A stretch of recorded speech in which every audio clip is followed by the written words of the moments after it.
முதல்ல ஒரு மாசம் வெறும் பழங்களை மட்டுமே சாப்பிட்டுட்டு இருந்திருக்கார்.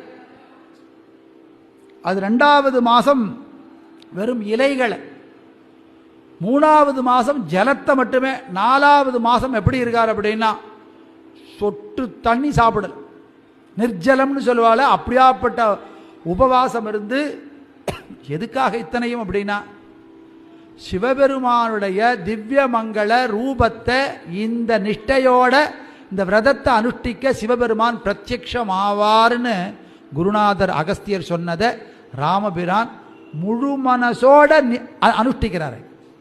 இந்த நியம நிஷ்டையோட அனுஷ்டிக்கிறார். சாந்தோ அப்படிங்கிற வாக்கியத்தை சொல்றார். மனத்தை அடக்கியவராக இருக்கார், யோகீஸ்வரராக இருக்கார். மனத்தை அடக்கியவர் கையில் அகப்படுறவர் அப்படிங்கிற பேரே சிவபெருமானுக்கு உண்டு. யாரு மனதை அடக்கி மனசுக்குள்ள தன்னையே